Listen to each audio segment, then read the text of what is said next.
Olá, tudo bem? Como vai você? O Renascimento foi um dos momentos mais especiais da história humana. O Renascimento cultural entre os séculos XIV e o século XVI. Existe uma lenda do Renascimento, uma daquelas histórias que estão muito mais no campo do imaginário do que na realidade, mas que vale a pena e eu queria contar para você. Consta que quando Leonardo da Vinci, o grande mestre Leonardo, resolveu pintar o painel da Santa Ceia, ele decidiu que colocaria o rosto do Cristo por último. Seria o momento mais especial dessa criação dele. E começou a pintar cada um dos apóstolos. Em especial, ele esperava, como modelo para o rosto de Judas, que fosse alguém que representasse sordidez, dor humana, sofrimento, a traição de Judas, e saiu procurando pelas ruas de Milão até que ele encontrou um jovem andarilho, um pedinte pelas ruas e disse: este rapaz traz toda a expressão da dor que eu quero, a expressão da face, da sordidez, da malícia, da traição. E convidou aquele rapaz, ofereceu a ele comida, ofereceu a ele uma quantidade de dinheiro e o rapaz aceitou e acabou servindo de modelo para Judas. Passaram-se meses até que finalmente Leonardo precisava do modelo para o rosto de Jesus. Indicaram a ele que fosse até o coral mais importante da cidade, onde vários jovens traziam expressões belas no rosto. E lá foi ele.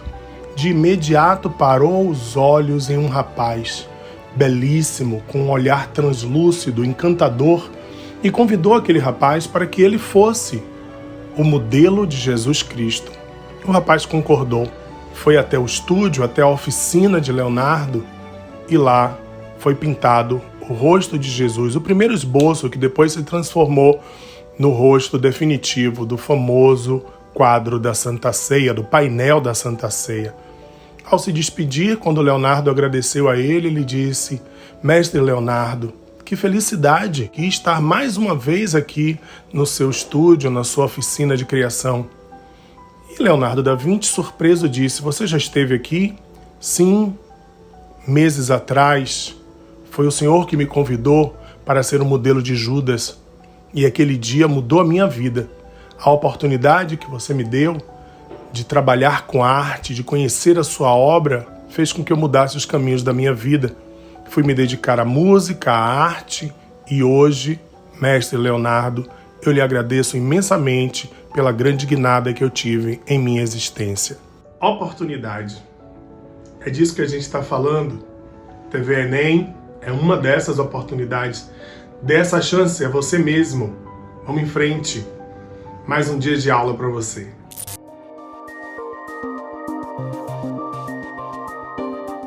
Fala, meus amores! E então, tudo em paz? Eu sou o professor Isaac Lago, professor de filosofia, e hoje, neste que é o nosso quarto encontro, falaremos um pouco sobre a filosofia no helenismo. O que é o helenismo? O helenismo é esse período que tem início por volta do século IV, antes da era cristã, e que representa a diáspora da cultura grega, influenciando e sendo influenciado, alterando e sendo alterado por outras culturas. Então é a Grécia fora da Grécia, ressignificando a Grécia. É curioso que todo esse conteúdo, ele ocupa-se do que o INEP nos aponta como competência de número 1 e suas 5 primeiras habilidades acerca do conteúdo formativo na direção do Enem. Eu quero começar esse conteúdo chamando a atenção de vocês para a importância do pensamento aristotélico. Lembrem que Aristóteles, ele que é o grande preceptor de Alexandre o Grande, e o helenismo ele não aconteceria nas proporções que ocorreram sem a figura de Alexandre.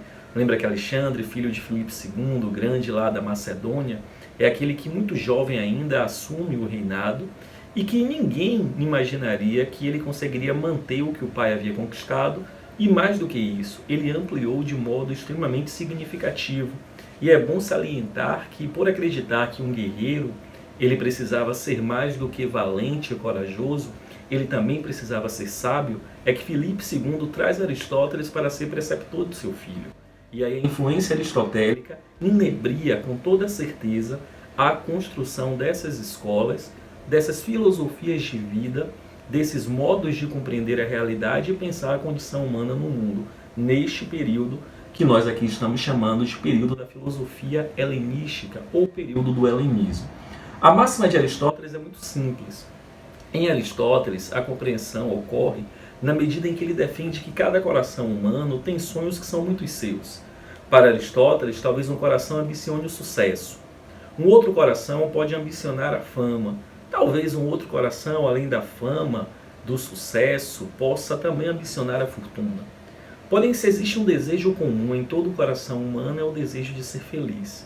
E em Aristóteles, a felicidade ela não é um alcance individual.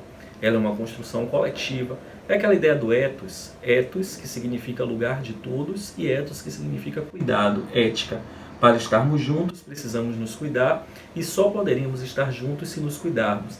É a certeza que ética e política não se separaria, e que nós construiríamos uma sociedade cujo cuidado, a ideia aqui de amizade, seria a tônica. Lembrem que em Aristóteles, amizade significa essa reciprocidade, corpos coabitados por uma só alma, interesses mútuos, interesses comuns. Por isso o amor é nobilíssimo, mas não tão nobre quanto a amizade, a benevolência também. A amizade manifesta-se aí como o maior dos sentimentos. Uma diferençazinha entre a felicidade aristotélica e a felicidade que as escolas helênicas irão apontar como caminhos plenos de uma existência é que em Aristóteles a felicidade de fato é essa construção coletiva. Já nas escolas helênicas, a felicidade se manifesta como uma paz interior, e é sobre isso que falaremos a partir de agora. Quando pensamos nas escolas helênicas, são muitas as escolas. Eu posso citar aqui o neoplatonismo, o ecletismo, mas convencionou-se basicamente 4 escolas centrais. Essas são o estoicismo, o epicurismo, o ceticismo e o cinismo. Essas 4 escolas, através de caminhos diferentes, e veremos daqui a pouquinho, elas buscam em conformidade uma única coisinha: como o ser humano pode construir uma vida feliz. O que é que essas escolas querem? Querem propor caminhos a fim de que o homem viva feliz a sua existência. A primeira escola, o estoicismo, fundada por Zenão, ela partirá de um princípio muito simples, porém extremamente complexo. Zenão dirá que a condição conduzinte ao homem à felicidade é a apatia. Por favor, não confundam aqui apatia com apatia. Apatia seria indiferença, seria não envolvimento. Apatia é serenidade. O que é serenidade, Zenão? É a capacidade de entender que aquilo que precisa de você, você faz. Aquilo que ultrapassa seu poder fazer, você aceita. Olha como isso é forte. Aquilo que depende de você, você faz. Aquilo que ultrapassa o seu poder fazer, você aceita. Ele dá o exemplo de 2 mães que perdem seus filhos para a morte, e as 2 mulheres certamente sofrerão. Mas aquela que aceita a morte, algo inevitável, mais fácil do que aquela que vive a não aceitar o que não será diferente, ela tende a encontrar mais rapidamente um caminho feliz para se viver. Então a felicidade aí seria a serenidade. Já em Epicuro, fundador da Escola do Jardim, ou epicurismo, o caminho da felicidade é o prazer. Agora aqui a gente precisa dissociar prazer de qualquer tipo de realização ou satisfação humana. Epicuro vai falar de um bom e de um mau prazer. Afinal, o prazer pelo prazer é o hedonismo, e essa não é a proposta epicurista. Para Epicuro, o mau prazer é aquele que é irracional, ele é simplesmente sensorial, ele é momentâneo, e ele não é ocupado de uma responsabilidade nem com a sua nem com as outras existências a médio e longo prazo. Seria mais ou menos assim: todas as vezes que eu vivo e sucumbo ao prazer do instante, eu posso conduzir-me em direção ao mal maior, ao sofrimento. Por isso ele separa bom prazer e mau prazer. Bom prazer, racional, duradouro e que não levar-me-á ao sofrimento, nem tampouco os que convivem comigo. Mau prazer, prazer imediato, prazer irracional, mais sensível, e um prazer que ocasionará inevitavelmente ao sofrimento. Quem vive sempre no bom prazer, em Epicuro, alcança uma etapa existencial que ele batiza com o nome de ataraxia. Isso é importante porque ataraxia significa imperturbabilidade da alma, muito próximo do princípio da serenidade ou apatheia de Zenão. As duas próximas escolas eu posso começar tranquilamente pelo ceticismo ou pirronismo. Pirro, que era um general importantíssimo da guarda, e numa dessas conquistas ele chega a um território e verifica que o modo de vida é diferente do modo de vida que os gregos viviam. Ele então se pergunta onde está a verdade sobre o modo correto de se viver. E aí o próprio Pirro dirá, não existe modo correto. E ele se dá conta que o caminho da felicidade é viver sabendo que nunca teremos todas as respostas, mas que ainda assim devemos estar em paz. Olha como é bonito isso. É infinitamente melhor viver com a dúvida do que estar preso a uma ilusão como se essa fosse a verdade. Máxima do ceticismo ou pirronismo, viver sabendo que nunca saberemos tudo o que desejamos saber. Seremos sempre incompletos do todo saber. E a última escola, o cinismo, não confundam aqui cinismo com falsidade, mas vincule cinismo a canino, cão, porque Diógenes vivia como um cão, solto nas ruas em Atenas. Dizem que ele morava num barril e lembra muito a figura de Chaves. Lembram de Chaves? Aquele que é o mais pobrezinho naquela vila, no entanto o mais feliz. A máxima de Diógenes, o Sócrates louco, é muito simples. Maior apego, maior escravidão, maior sofrimento. Menor apego, maior liberdade, maior chance de se ser feliz. As quatro escolas helênicas, assim como o pensamento aristotélico, buscará, em última instância, construir um caminho para a vida feliz. Até o nosso próximo encontro, um beijo no coração, fiquem bem, até!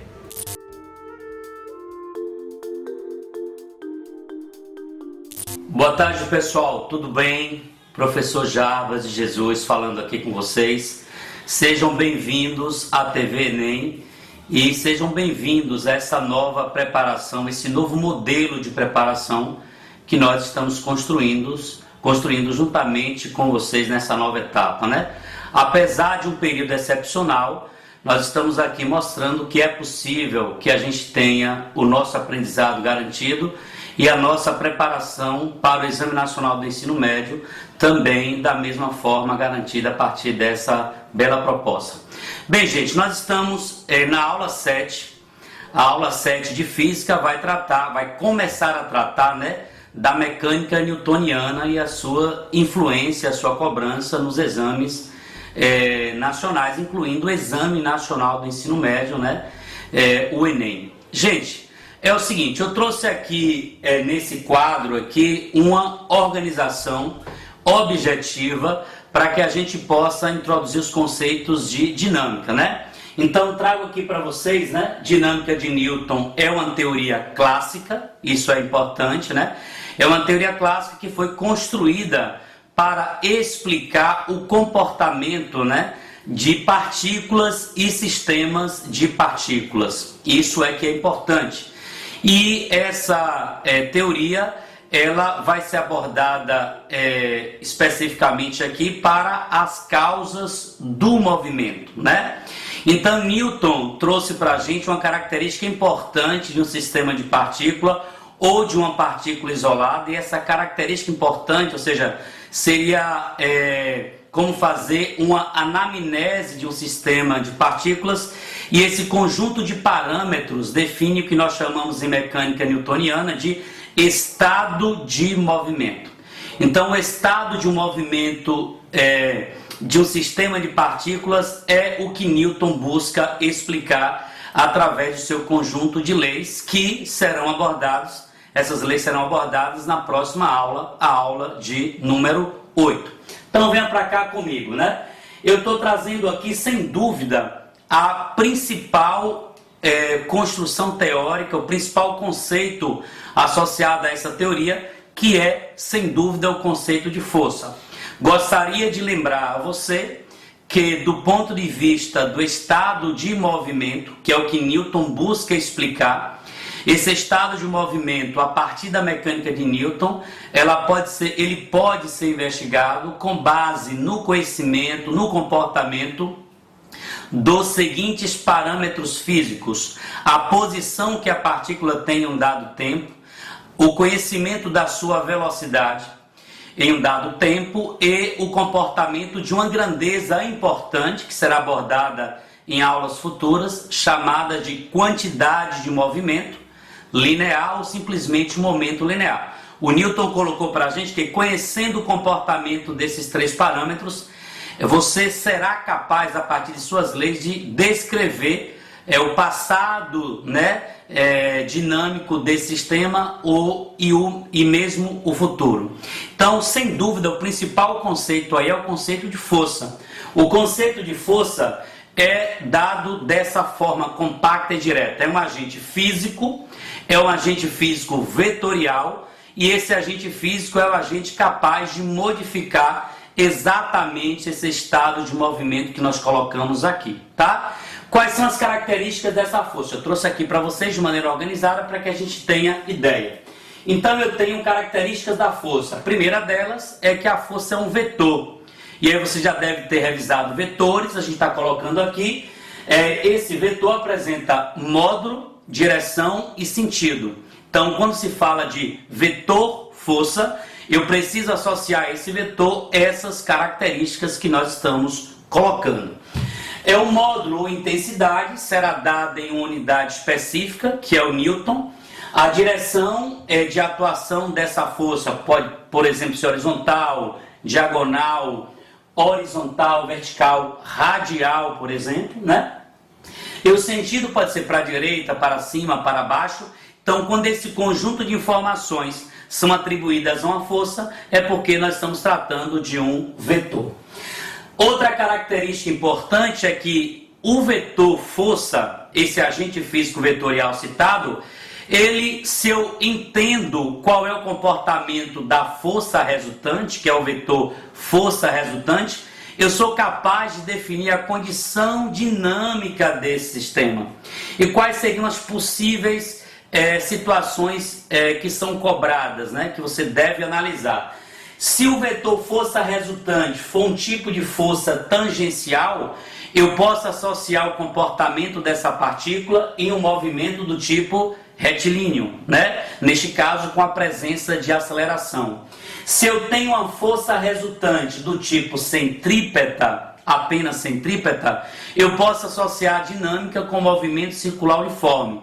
E se o vetor força resultante for dado pela soma vetorial de uma componente centrípeta com uma componente tangencial, então posso estar associando o movimento curvilíneo de maneira geral ou um movimento circular uniformemente variado, que serão abordados um pouco à frente, mas que são essas características do sistema definido pelo próprio comportamento do vetor força resultante. Então, gostaria de mais uma vez enfatizar a importância do conhecimento do vetor força resultante, de suas características e da influência desse vetor na dinâmica do sistema de partículas ou até mesmo de uma partícula isolada.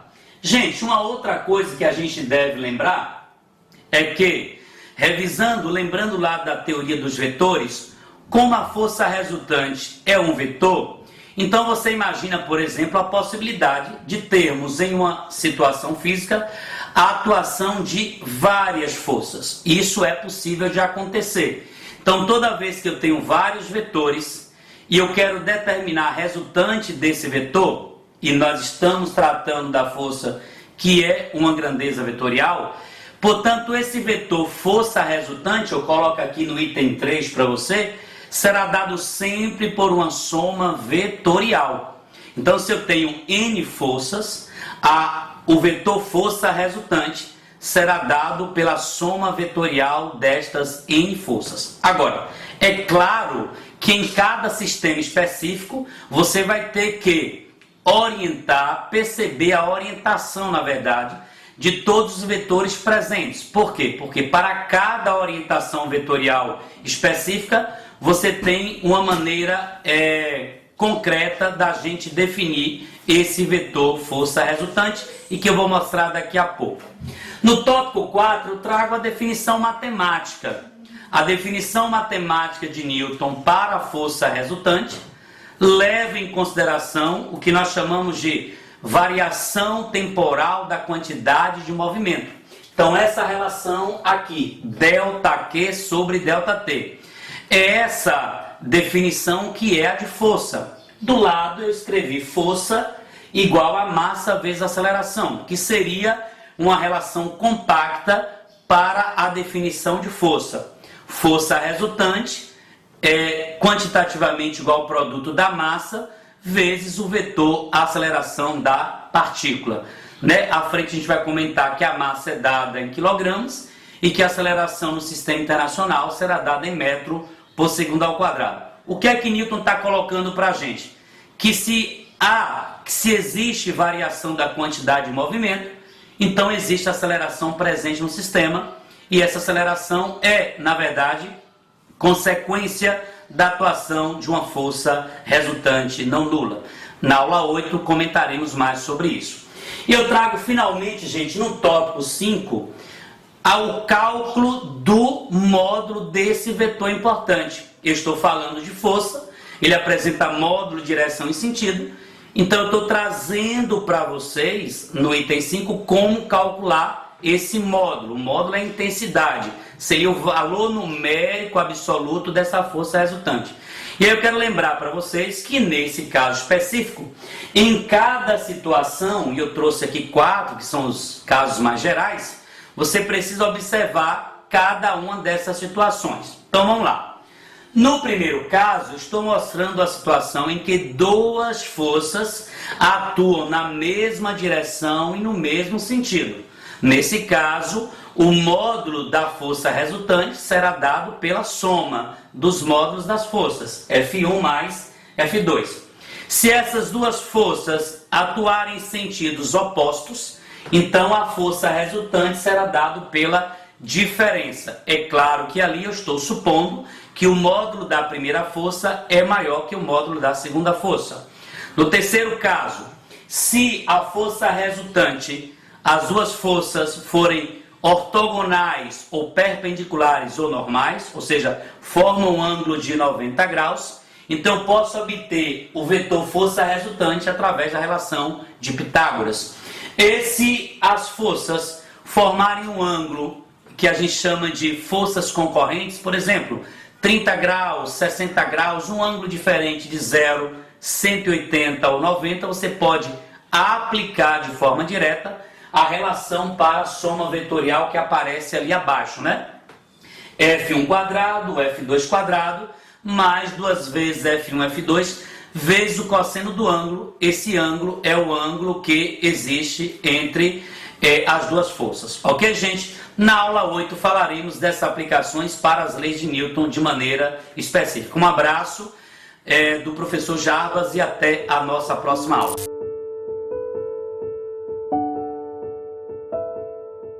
Olá, tudo bem? O nosso assunto de hoje é fake news, uma palavra em inglês que em português significa literalmente notícia falsa.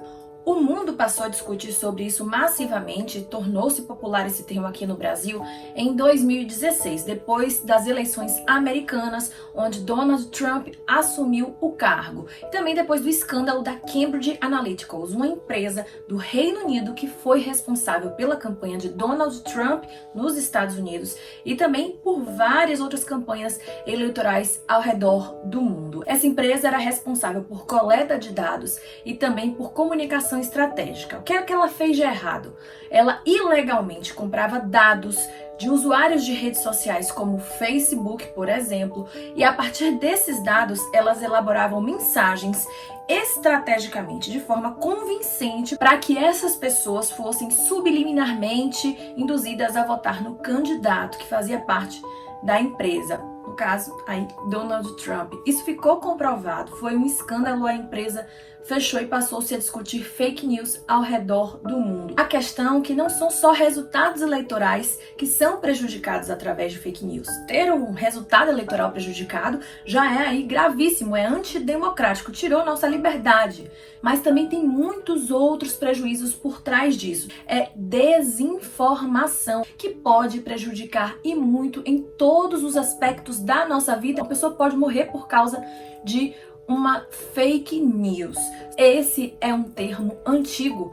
Ele é usado nos Estados Unidos desde o século XIX, porque essa prática é uma prática antiga. Há muito tempo as pessoas criam notícias com fins próprios e muitas pessoas acreditam nelas. Só que hoje, com o recurso da internet, é muito mais fácil espalhar uma fake news e é muito mais fácil que uma fake news eleja um presidente, que uma fake news derrube um político, que uma fake news difame alguém, que uma fake news acabe com a vida de alguém, que uma fake news faça alguém se matar, tirar a própria vida. Só para vocês terem uma noção, por exemplo, agora em tempos de coronavírus, no mês de março, o Facebook divulgou que só aqui no Brasil mais de 42 milhões de usuários do aplicativo WhatsApp, que pertence ao Facebook, tiveram algum tipo de acesso, contato com uma fake news ligada ao coronavírus. Existem hoje trabalhos de combate à fake news que são muito fortes no Brasil e no mundo, mas o primeiro trabalho de todos é a gente escolher bem as nossas fontes e prestar atenção em sinais de que aquela mensagem pode ser falsa. E esse é um tema que pode facilmente cair no Enem. Até mais!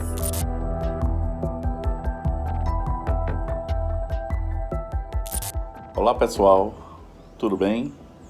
Eu sou o professor Dino, professor de História, e estamos juntos mais uma vez aqui. Como vocês podem ver, estou aqui no meu lar, na minha casa, aproveitando aqui, descansando um pouco, mas muito satisfeito em poder estar participando desse maravilhoso projeto que leva a educação até vocês.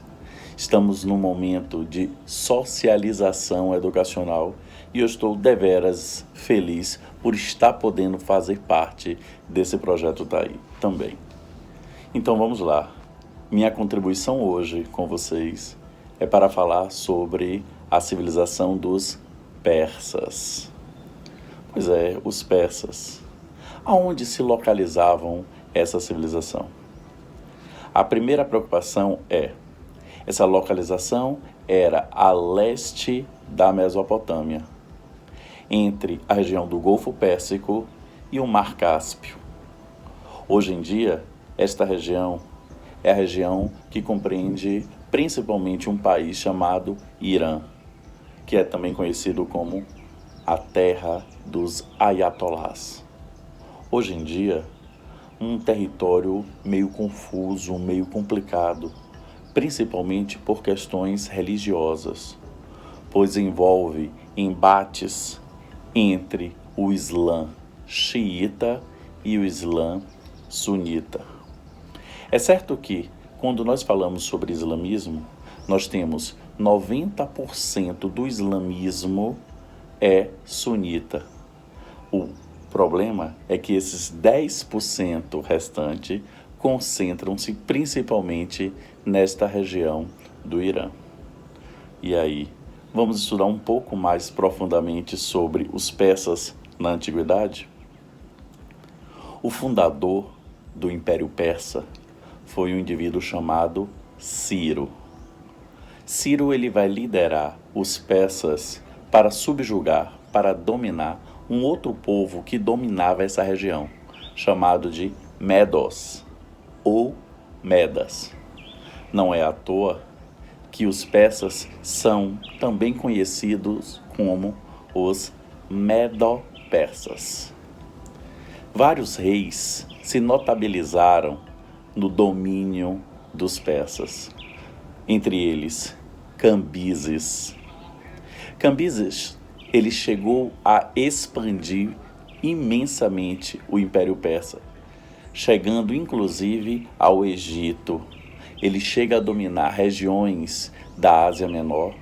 Ele se aventura, inclusive, a dominar a Grécia. Não teve êxito na Grécia. O seu sucessor, Dário, ou Dario I, ele tenta completar o projeto expansionista do seu antecessor e lança-se também contra a Grécia.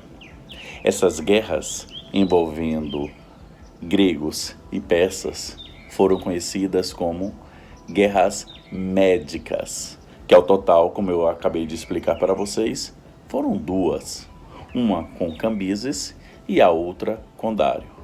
Mas nas duas guerras médicas foram vitoriosos os gregos. Vale aqui uma dica para vocês. Espero que vocês já tenham assistido um filme chamado 300. 300 relata exatamente a guerra entre persas e gregos, em destaque para os espartanos, que, juntamente com o seu rei, ele tenta limitar, impedir, barrar o avanço persa na região grega. Este rei Leônidas, ele leva seu pequeno exército até a região das Termópilas, que era uma espécie de desfiladeiro para tentar barrar o avanço. Esse filme, inclusive, conta com a participação super especial para a gente que é brasileiro de Rodrigo Santoro no papel principal, no papel de rei Dário, o rei dos persas. Vale a pena você assistir, você que ainda não teve essa oportunidade. E quem sabe você que já assistiu, não vale dar uma pena assistir de novo? Eu acho que sim. Mas vamos falar então um pouco sobre política. Este rei Dário I, que foi o período de apogeu dessa civilização, ele vai adotar uma série de medidas, como, por exemplo, ele vai criar uma moeda única, uma moeda em todo o império, chamado dárico. Ele vai abrir estradas para ligar as várias cidades. Ele vai modernizar o sistema de correios. Ele vai criar nas estradas espécies de entrepostos, onde as pessoas que traziam mensagens a cavalo corriam com aquela mensagem, paravam em um determinado entreposto e dali entregava a mensagem para um outro mensageiro e ali continuava o caminho até o próximo entreposto. Isso fazia com que a mensagem chegasse muito mais rápido, porque os cavalos estariam sempre descansados. As cidades persas, elas eram chamadas de satrápias. E os governantes das satrápias eram chamados de sátrapas. E o imperador persa, ele tinha uma forma, inclusive, de observar, de controlar a ação dos sátrapas, porque eles infiltravam pessoas no meio da sociedade para fiscalizar o que os sátrapas estavam fazendo. Essas pessoas eram genericamente chamadas de os olhos e ouvidos do rei. As principais satrápias foram Susa, Persépolis, Passárgada, Ecbátana e Babilônia. E essas 5 cidades eram também as 5 capitais, pois eles adotaram o sistema de descentralização administrativa, já que eles tinham 5 capitais. A religião dos persas, elas eram dualista. Uma outra novidade na região, na época, havia o deus do bem e o deus do mal. O deus do bem era chamado de Hormuz, ou Aura Mazda, e o deus do mal, ele era Ahriman. Havia uma visão escatológica do mundo, onde bem e mal se degladiariam, mas ao final dos tempos, o bem venceria o mal. O criador desta religião foi um indivíduo chamado Zoroastro, também conhecido como Zaratustra. E o livro sagrado para os persas era Zend Avesta, ou simplesmente Avesta. Pois é, essa civilização, a civilização dos persas, eles vão conhecer o seu apogeu na época de Dário I, e eles começam a conhecer a sua decadência na época da expansão do famosíssimo Império Romano. Pessoal, espero que vocês tenham gostado um pouco dessas explicações, da história dos persas, da dica de filme, e o que eu posso transmitir para vocês nesse momento é o meu muito obrigado e bons estudos. Um grande abraço a todos vocês.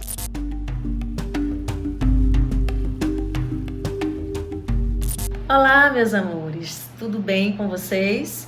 Espero que sim. Estamos passando por um momento extremamente delicado, mas esse momento, ele é passageiro, né? Tudo passa, basta que a gente acredite, que a gente tenha fé que as coisas acontecem.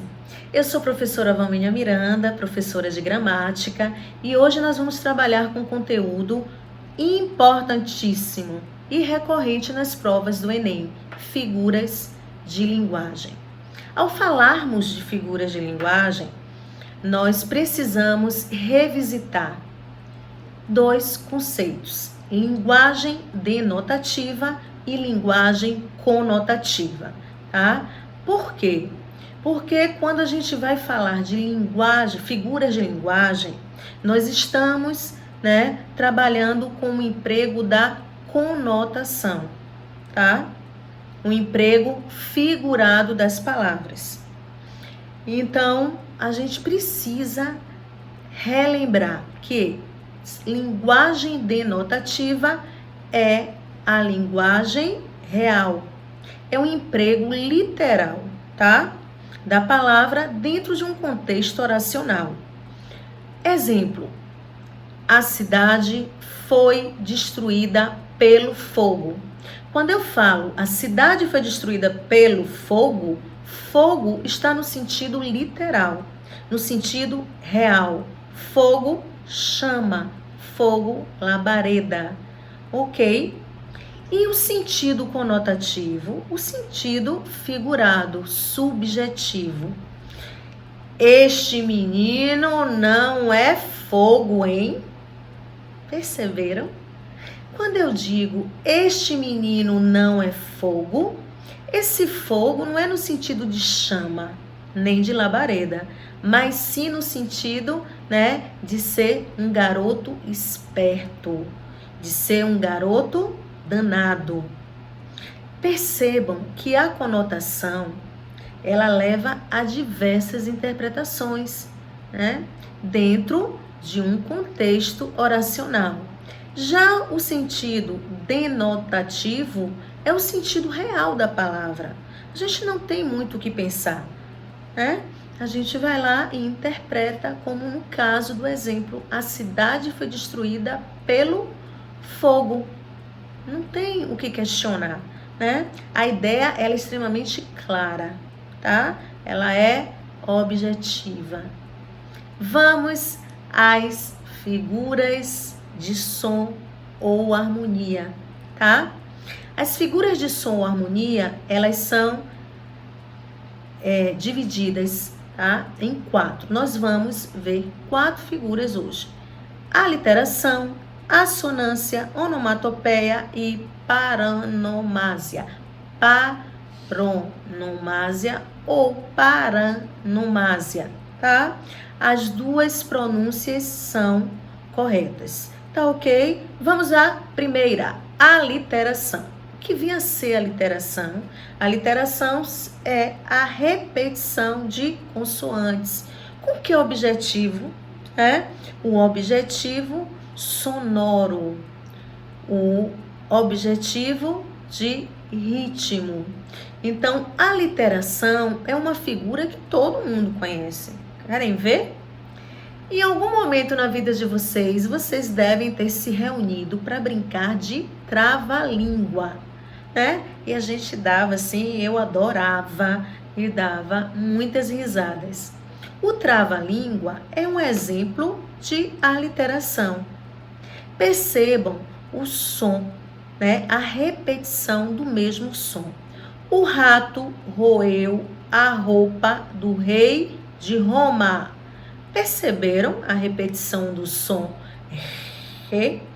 Então eu tenho rei, né?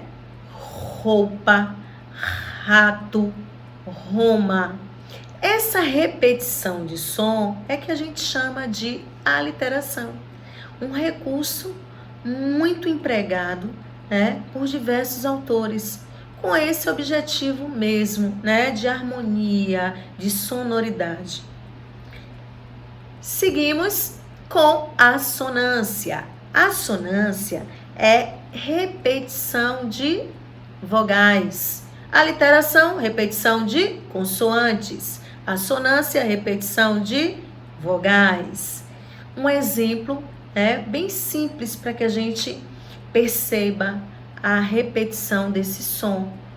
Vou-me embora agora para a casa de Aurora. Repetição do O e do A. Então, assonância, repetição de vogais, aliteração, repetição de consoantes. Onomatopeia. Gente, onomatopeia também é tão familiar. Vocês vão perceber, tá? O que vinha a ser onomatopeia? Produção de sons do nosso dia a dia. Então, ó, toque-toque. Toque-toque é uma onomatopeia, tá? Os próprios sons produzidos pelos animais, au-au, miau, são também exemplos de onomatopeia. Viu aí que eu disse a vocês que é bem familiar, né? E às vezes vocês convivem com isso o tempo todo, né? Mas não sabem que é uma onomatopeia. E, por último, paronomásia. Paronomásia, tá? Vai ser a repetição de palavras semelhantes, né? Porém, cada uma com o seu significado, com a sua particularidade. Vocês já devem ter ouvido: quem casa, quer casa. Observem, casa e casa. O som é bem semelhante, iguais, né? Porém, na primeira construção, quem casa, casa é verbo. Quer casa, casa é substantivo. E um outro exemplo maravilhoso do nosso mestre, né? Do nosso poeta Caetano Veloso. Em sua música, quando ele diz assim, olha só: berro pelo aterro, pelo desterro, berro por seu berro, pelo meu erro. O nome dessa música é Qualquer Coisa, uma obra-prima de Caetano Veloso. E aí nós observamos também o emprego da paronomásia, né? Berro, erro, né? Desterro, são palavras bem próximas, mas cada uma com seu significado. Ok? Até a próxima aula. Um beijo para vocês.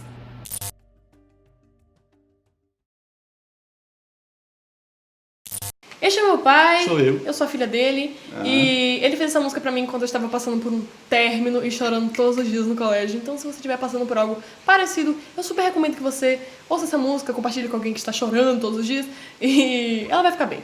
Vamos Relaxa. lá, com um barulhinho de chuva.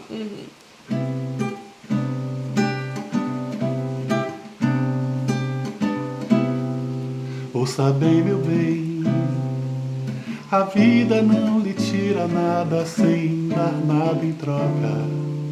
E mesmo quando entorta um caminho seu, você verá que há paisagens mais bonitas que numa estrada reta não se nota. Eu sei que não é fácil acreditar em mim e olhar o lado bom em hora tão ruim, mas eu sei que é assim, que toda dor, mesmo de amor, um dia chega ao fim. E quando amanhecer e o frio deixar o seu lençol, você verá o amor vir a brilhar com a luz de um sol, brilhar com a luz de um sol, brilhar. Ouça bem, meu bem, a vida não lhe tira nada sem dar nada em troca. E mesmo quando entorta um caminho seu, você verá que há paisagens mais bonitas que numa estrada reta não se nota. Eu sei que não é fácil acreditar em mim e olhar o lado bom em hora tão ruim, mas eu sei que é assim, que toda dor, mesmo de amor, um dia chega ao fim. Quando amanhecer e o frio deixar o seu lençol, você verá o amor vir a brilhar com a luz de um sol. Você verá o amor vir a brilhar com a luz de um sol. Você verá o amanhecer, o frio deixar com a luz de um sol, brilhar Com a luz de um sol, brilhar com a luz de um sol. Ouça bem, meu bem.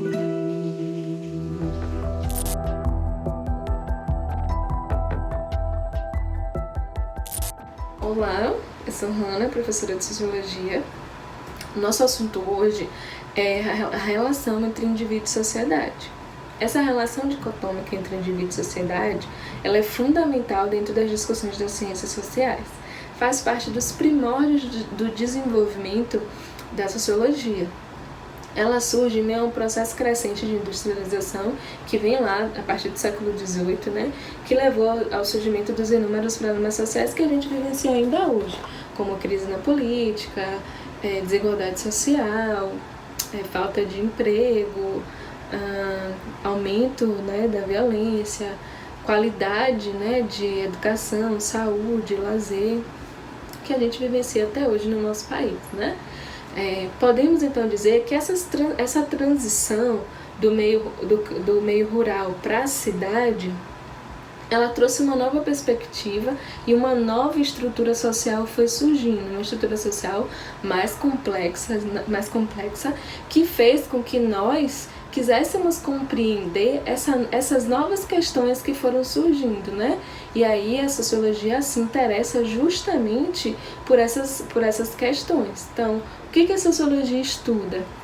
A sociologia, ela tenta explicar a realidade, estudando sistematicamente o comportamento dos grupos e as interações humanas. Ela basicamente compreende todas as relações sociais como algo conectado, formando um todo social que chamamos de sociedade. Essa passagem de uma sociedade urbana, essa passagem da sociedade rural para a sociedade urbana, ela foi formando grandes cidades, megalópolis, grandes metrópoles, e abriu espaço para uma nova socialização, em que as pessoas elas convivem pessoas diferentes convivem umas com as outras com objetivos e motivações distintas, né? Esses novos espaços, eles substituíram os espaços tradicionais de relação. A gente pode dar como exemplo A infância há 20 anos atrás, ela era construída de uma forma. Hoje a infância ela é construída e concebida de uma outra forma, né? As brincadeiras infantis, por exemplo, elas criaram novos modelos, novas formas de acontecerem. E a socialização das crianças, por sua vez, também acontece de uma forma diferenciada. Se antes os meninos saíam na rua para brincar e, sei lá, jogar amarelinha e andar de bicicleta, hoje a socialização das crianças, hoje ela se dá muito pelo meio tecnológico, né? Pelas redes sociais, pelo uso da internet, aí, jogos de computador, enfim. Que antes não tinha esse espaço tão grande, mas hoje ela é determinante dentro das relações sociais. Se a gente vai pensando, falar hoje com uma criança sobre um jogo de 10 anos atrás, talvez para ela cause um estranhamento. E pra gente, como somos mais velhos, pra gente causa um estranhamento da socialização que elas têm hoje, né? Mas como a sociedade ela é algo dinâmica, ela está em constante mudança, é normal que as pessoas elas sintam desconforto nessa nova forma de socialização, mas nada que a gente não consiga ir adaptando ao longo do caminho, né? Deste modo, a sociedade, a partir do século XIX, ela passa a ser compreendida como um grupo relativamente autônomo de pessoas que ocupam um território comum, de certa forma constituinte também de uma cultura comum. O que predominava aí é a ideia de que as pessoas compartilhavam uma identidade, e a gente compartilha uma identidade, né? As relações sociais, elas não são referentes somente a pessoas ou a indivíduos, elas são também referentes às instituições que formam todo o meio social, como a família, a escola, a política, a economia, a mídia, porque são essas instituições que vão modelando o nosso comportamento ao longo do desenvolvimento da sociedade, né? Separei então aqui dois autores clássicos da sociologia, né, que falam sobre essa relação entre indivíduo e sociedade de forma que compreendem essa relação de forma diferenciada. Os autores que eu escolhi para falar com vocês foi o Émile Durkheim e o Max Weber. Vou começar a falar um pouquinho sobre o Émile Durkheim, né? Ele, segundo a concepção dele de indivíduo e sociedade, ele acredita que a sociedade, em sua análise, é priorizada os fenômenos sociais, considerando que eles são externos ao indivíduo e determinadora de suas ações. Para Durkheim, os fatos sociais eles são anteriores e exteriores ao indivíduo, exercendo sobre eles um poder coercitivo que se impõe sobre a vontade do indivíduo. O que Durkheim quer dizer? Que antes mesmo do indivíduo existir, já se existia a sociedade. E ela já se organizava daquela forma, e ela já se mobilizava de uma forma. Para ele, a sociedade é como um organismo vivo. Ela está em constante mudança, mas essa mudança ela acontece no social. Não necessariamente são os indivíduos que vão mudar a sociedade, mas a sociedade que vai modificar as relações individuais, né? Já Weber, ele acredita que a relação entre indivíduo e sociedade ela acontece através dos atores sociais e das ações individuais, né? Ele entendia a sociedade como um conjunto de interações sociais. Para Weber, como a sociedade ela se forma através das questões individuais, ou seja, o meu comportamento enquanto indivíduo vai modificar a sociedade, o comportamento de outras pessoas e as suas ações vai modificando a sociedade. Ou seja, eles têm dois pensamentos opostos, né? Diferente do que Weber acreditava, diferente do que Durkheim acreditava, Weber dizia que para compreender a sociedade, você precisa considerar o componente universal, particular e da vida social, fundamental para conhecer o funcionamento da sociedade humana que vigoram as interações entre indivíduos e os grupos sociais. A grosso modo, né, fazendo a distinção mais clara sobre esses dois autores, Weber ele se interessa pelas questões individuais como formador da sociedade, enquanto Durkheim acredita que o coletivo é formador dessa mesma sociedade. E aí como é que a gente pode trazer para os dias de hoje? Segundo a concepção durkheimiana, o indivíduo e a sociedade como um conjunto, como um organismo vivo, ele vai modificar essas relações. Hoje a gente está vivendo em isolamento social, mas quem definiu isso, segundo a concepção de Durkheim, não foi o individual, mas o coletivo. Foi a sociedade que compreendeu que essa era uma organização necessária para ser vivida no momento. E a explicação de como estamos vivendo o isolamento social, ela não é individual, ela é coletiva. Já Weber acredita no oposto disso. Se a gente está vivendo em isolamento social, foi porque as nossas ações enquanto indivíduos e atores sociais precisou ser modificada para que isso entrasse em vigor. Então é o indivíduo que vai mudar essa relação e que vai organizar o meio social. Essa é a diferença básica entre esses dois atores. E isso que eu tenho para falar hoje com vocês sobre essa relação entre indivíduo e sociedade, que é realmente uma visão dicotômica, né? Entre o que é indivíduo, o que é sociedade, mas a gente forma um conjunto social e dinâmico amplo que está em constante mudança, porque a gente vive várias alterações dentro das nossas relações interpessoais, de socialização e individualização também, né?